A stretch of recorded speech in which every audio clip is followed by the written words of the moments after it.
Hello, everyone. Welcome to part two of this LIUniverse conversation. If you haven't seen part one yet, it should be linked in the show notes for you to watch. So, let's jump right back in. We're having so much fun nerding out. I think this is really great. But I do want to ask you, Kelsey, about not nerding out. We want people to nerd out because they love it. But first, we want to make sure that they love nerding out, right? How do Mm. you do that? What is what How do is I nerd your out? what So is your how do you strategy? convince people that the nerdy things are exciting?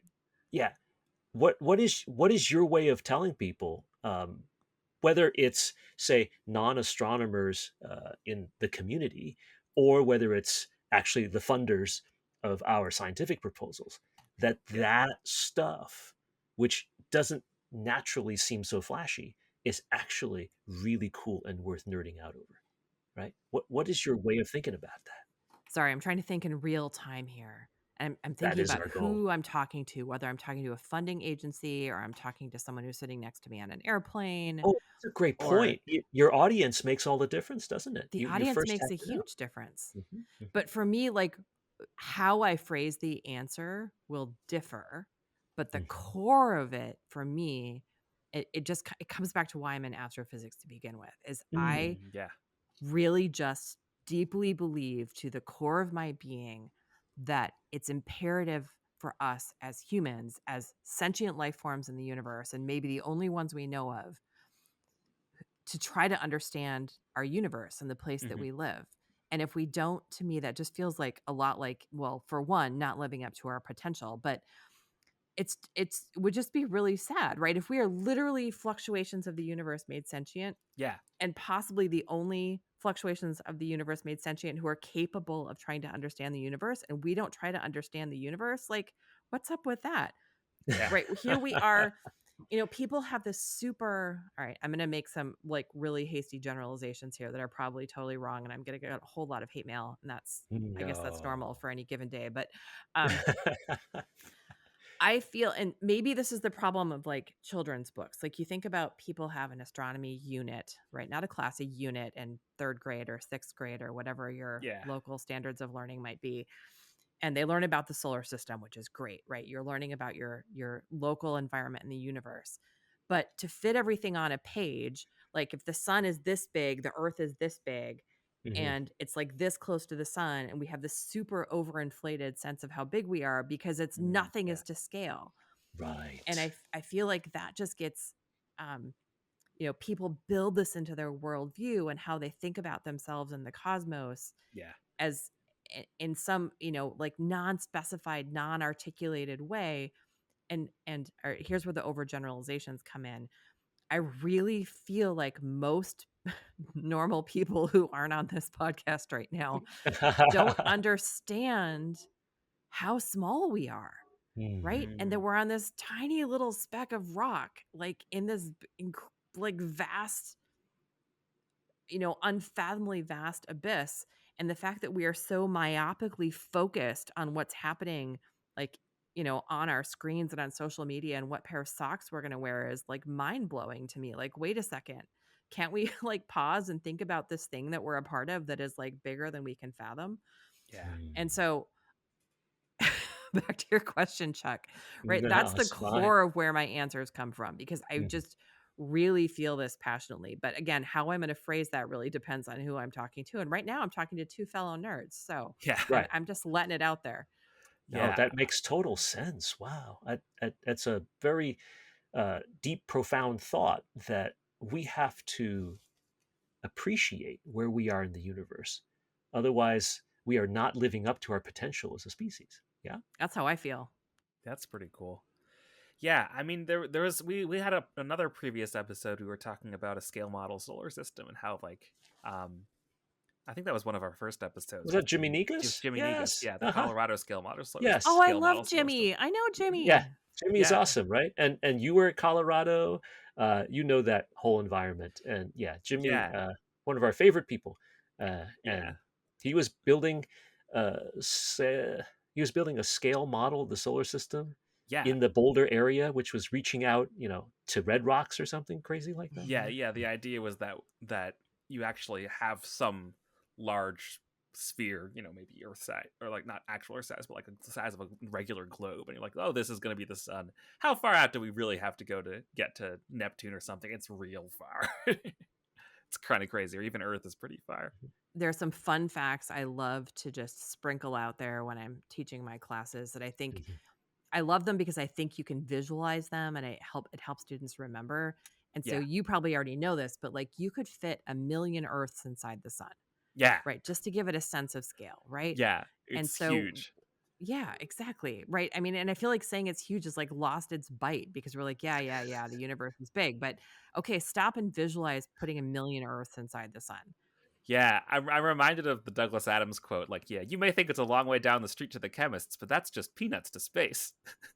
Yep, I agree completely. Yeah. Uh, And it's like all right. that's what people usually think about when they're like, oh, it's big. It's like farther than the pharmacy down the road. It's like, no, it's bigger than that even, buddy. Well, Oh, well. if the sun were the size of a grapefruit, and hopefully most people can visualize a grapefruit, Yeah. Yeah. and it it's were big. in like where I live in Virginia or where you are up in New York, the nearest star, so another grapefruit, right? So now we have 2 grapefruits. Yeah. The nearest star, and I know you know this, so just play along with me here, would be on the West Coast, right? It would be Yeah. like in Seattle or LA. Yeah. They're Yeah. two So grapefruits in the sit entire with continent. that.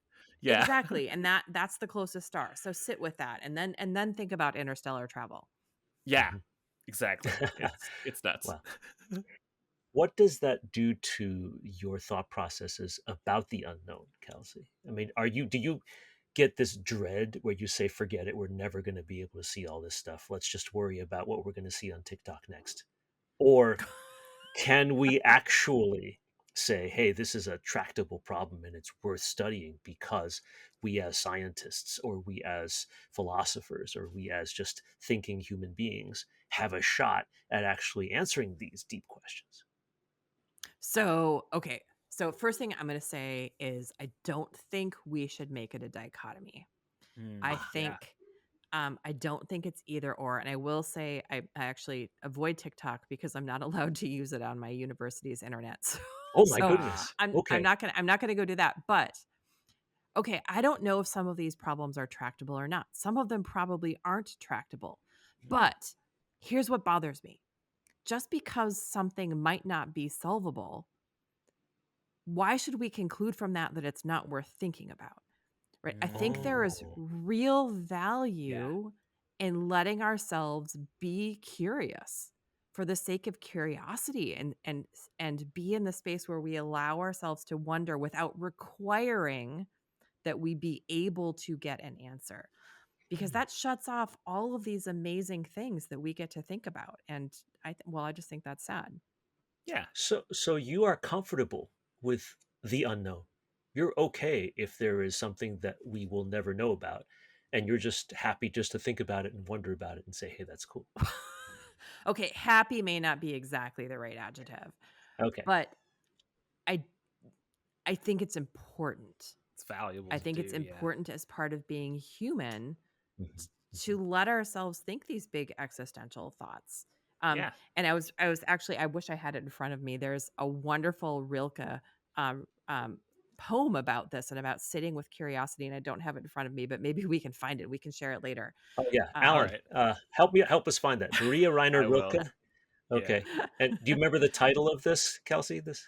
Of course, I don't remember the title. That would Okay. make this All right. far too easy. Don't worry. We want to We'll All give right. find it. Alan a challenge and That's I right. will work on it, and we'll see if we can Wait. link it in the show test your notes. metal. Good. So Okay. what's While the you're deal with the poem? Yeah. Okay, it has to do with allowing yourself to sit in mystery Okay. without knowing the answer. And I'm digging deep in my memory here, and I'm probably embarrassing like English teachers around the world with Okay. my no. memory of this So poem. so so you're a world famous astrophysicist, and you're embarrassed that you can't remember a poem from high school. Please, you got to cut yourself some slack. There's just a little bit too high of a standard there, don't you think, Kelsey? Okay, who said it was high school? Might have been more recent. Who knows? But All right. yeah. All right. We'll find that. We'll see if we can link it in the show notes. It sounds like a really cool thing. Yes. So yeah. So we have another question here. This question comes from Violetta, and Violetta is asking, what was the most interesting thing that got you into astrophysics? Oh, yeah. Was Oh, it the aurora that you didn't see, or that you thought that you didn't understand back Or in the that sense day? of mystery, potentially? Yeah, yeah. um, I don't think I wish that I could say it was because that would make a really good like bookend to the story, but I would be lying and I don't really want to lie. So, um, the most, here's the thing, and Chuck, you will be with me on this. As astrophysicists, we get to have some pretty freaking awesome experiences, and it is really hard to like even pick the top 10. So maybe indulge me and I'll just give it maybe my top like three. Sure, I'll go give for it. I'll give so first I will say whenever you get new observations from a telescope and Yeah. you are seeing light from you're seeing light from an object that literally no one on this planet has ever seen before, and sometimes you're seeing objects that no one has ever seen before. Yeah. It's really like it's addictive. It's Mhm. like better than like opening a present on your birthday. You don't know what's in it. You open it and you're like, ah, right. But it's so cool. And I don't know if it's just incredibly gratifying to get that data and and for the first time, I don't know, like I could do and we don't get to spend time at telescopes very often anymore because most things are remote or they're in Mhm. space and we certainly don't want to go there to observe. Um and so that experience of actually being at the telescope in real time and getting the data, I mean, that's just priceless.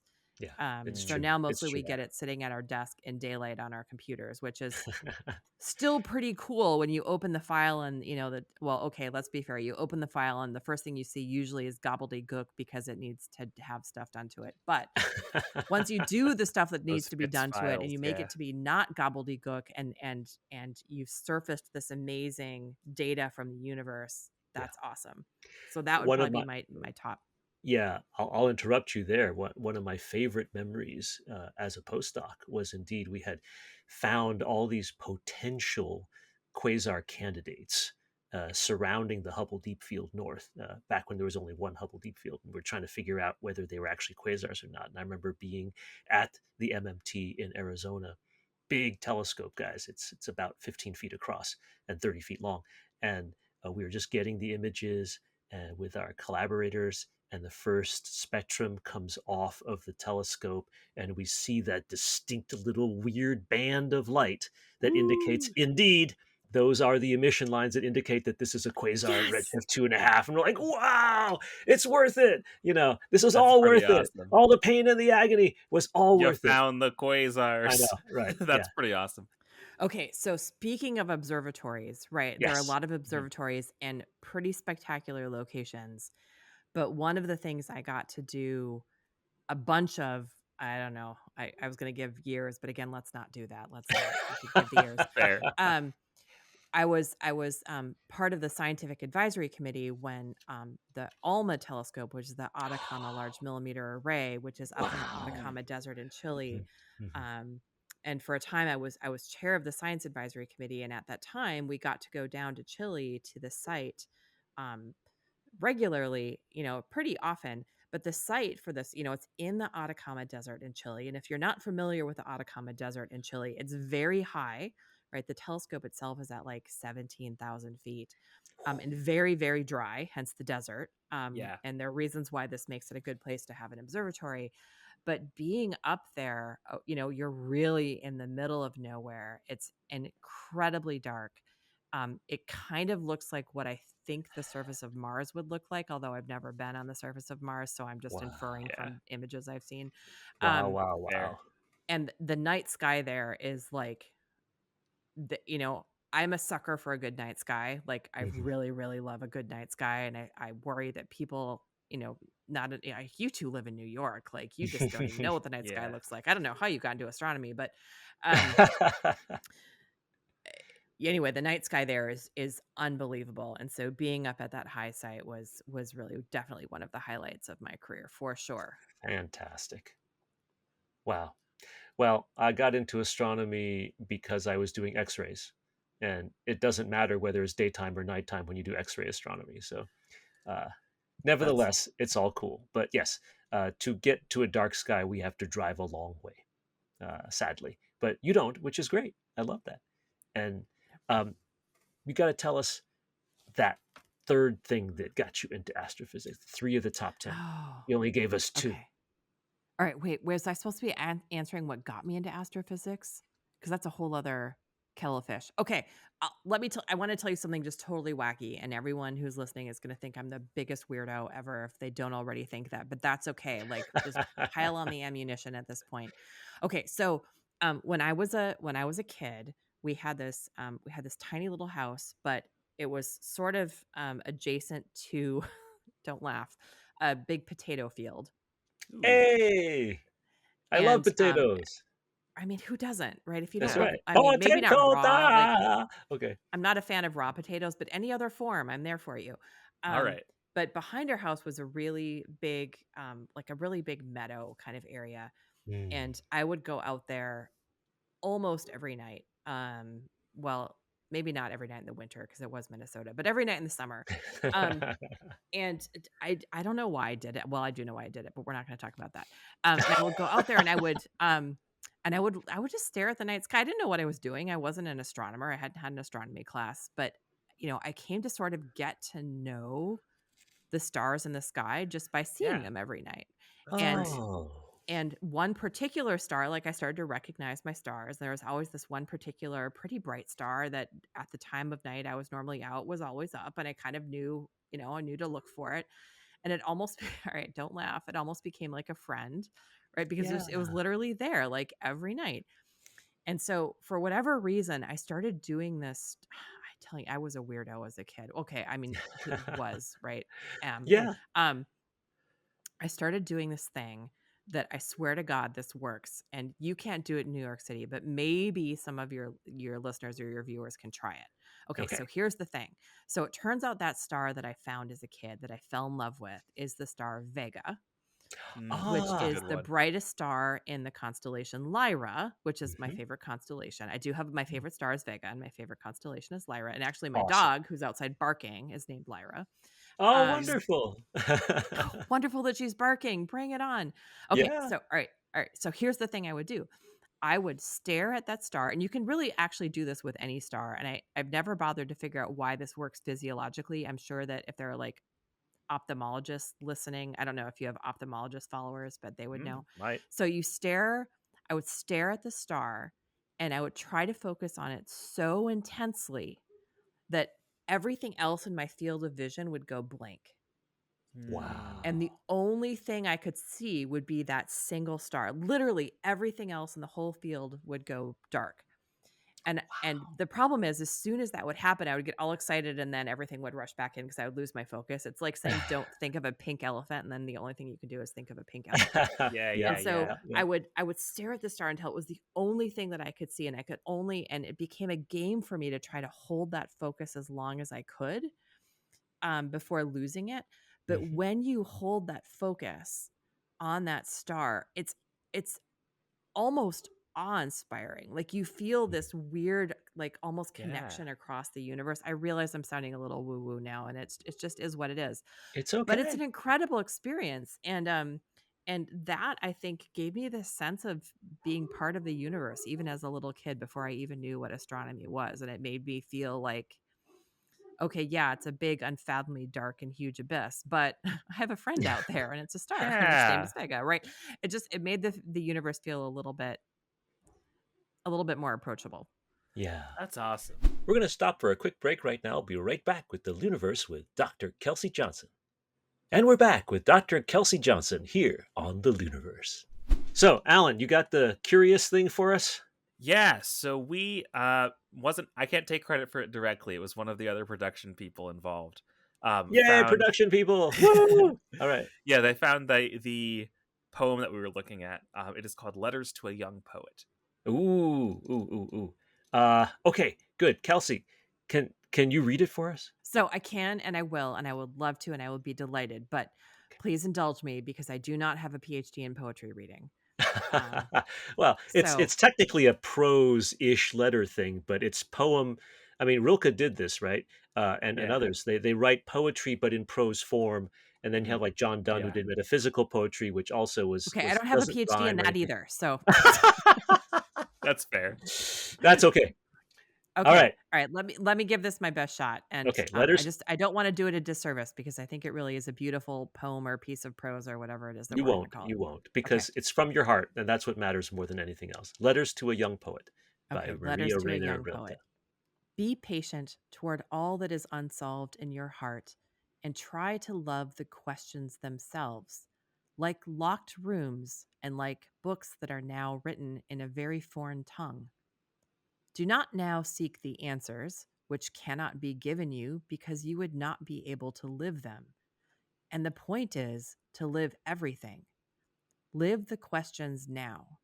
Perhaps you will then gradually, without noticing it, live along some distant day into the answer. That's pretty nice. Oh, that is beyond pretty nice. That was awesome, and that was a beautiful reading, Kelsey. Thank you. Uh, I, You're I, welcome. I feel like the book Into the Unknown, right? Yes. Is almost a perfect expression of that symbol of that idea that Rilke is expressing, isn't it? Because you're Mm-hmm. a scientist, and yeah, you know how to answer questions, Mhm. but you also know how to ask those questions, and you've been asking those questions forever that you don't know the answer to and may never know the answer to, and yet you're still doing it, aren't you? And let's love the questions, right? We don't just love the answers, we love the questions and we love the curiosity that comes from the questions. Yeah, that's marvelous. Okay, I'm going to ask one more question, and then we're gonna move on. Okay, now Okay. this is a little bit off the beaten track, but it's not. Um, Like the rest of our conversation was clearly yes, on a well-defined Yeah, path. we stuck absolutely. to the trail 100% of the way. You have kids, like I have kids. Have you been able to convince your kids, as I have not, to study astronomy? Hey, you got a mathematician out of it. I feel like that's pretty Oh, good. no, my kids are great, but they do astronomy because they like it and they have not made it a career, and I'm okay with that. But I was just curious to know if you have been able to do what I have not. Um, not yet. Right. My there was a tiny moment when my oldest, who's more interested in things that are squishy, Ah, um, like by which I mean the life sciences. mhm. I want nothing to do with anything that has bodily fluids. I'm just gonna leave it there. Um, there was a tiny sliver of time when she had her first, she spent her whole life with my husband's an astronomer too. So really, my Yeah. children are just really doomed.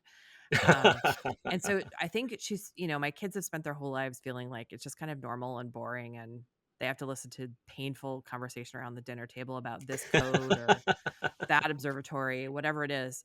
Um, and when she finally had her first physics class in high school, she came home one day and she was like, wow, physics is actually kind of cool. And there was a sliver of time in which I almost convinced her that the coolest thing she could possibly do with her life was like study exobiology. And I came Ah, astrochemistry and that stuff's cool, astrochemical actually. Yeah. biology, right? Um, haven't made it. My middle Oh, child,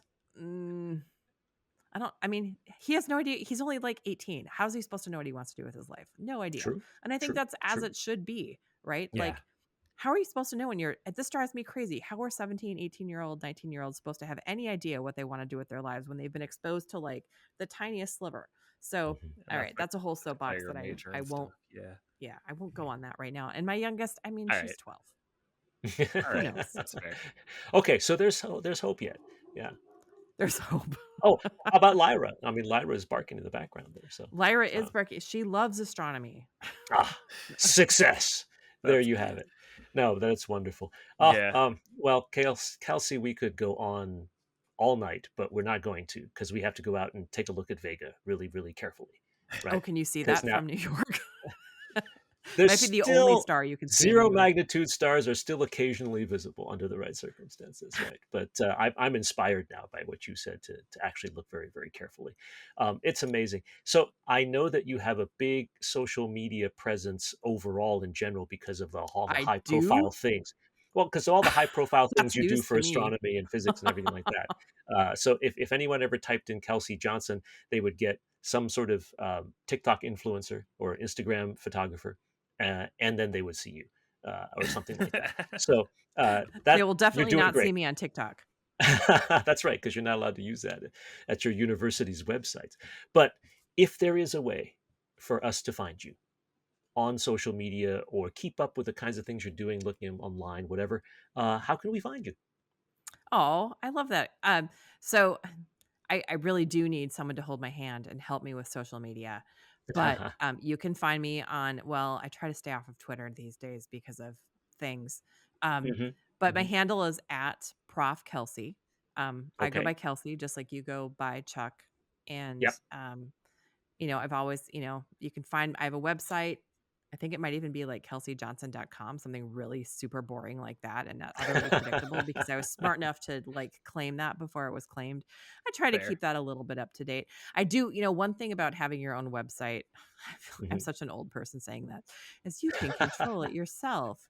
Mm, Yeah, So I that's do very tend to useful. update that more often than that's some other wonderful. things. Do you Yeah. even do your own HTML code? Okay, I'm a nerd. And back in the day, all right, you're with me when we first started having web pages in like the 90s. Do you remember this? Yeah. We would do Oh, our yes. own HTML code websites. And I Absolutely. did it back in Absolutely. the day, but no, not anymore. I've done it on my GitHub page just, with the HTML just for various things. It is, It's yeah. it is a lot of fun. But yes, it is no longer necessary. KelseyJohnson.com. Got it. We will basically look for that. We will look for you in general. And can we look for your book? Can you hold up your book one more time so that we can see Of what it looks course I like? can. Here it is. Into the Again, Unknown by Dr. the Kelsey Johnson. the quest to understand the mysteries of the cosmos. Pretty awesome. Oh, Too awesome. Ah, it two. has been such a pleasure. We have zero time left. I wish we had more, but we don't. But we will get you back again, okay, Kelsey? Would that be all right? Would love to Always have you back. super fun. Oh, thank you so much. So, Kelsey Johnson, Dr. Kelsey Johnson, Kelsey, my friend, my colleague, my leader as a president of Not professional anymore. societies. I am done. Until the next time you are in charge of something. Kelsey, can we have you back sometime? It would be such a pleasure to be able to chat again. Oh, it would be super fun. This has been a joy. Okay. Thank you so much. Dr. Kelsey Johnson, our guest today, and my friend, longtime colleague, and leader of my field. Thank you very much for being here with us, Kelsey. Thank you. Oh, always a pleasure. I really appreciate it. Mhm. And as always, our co host, Allen Liu. Allen, thank you so much for being with us and being a good sport on all the stuff that we're doing here today. Yeah, you're welcome. Always glad to be here. Always glad to talk. And for all of you out in our audience, thank you so much for being part of our episode tonight. If you've liked what you've seen and heard, please support us on Patreon. And as always, thank you for being a part of the LIUniverse.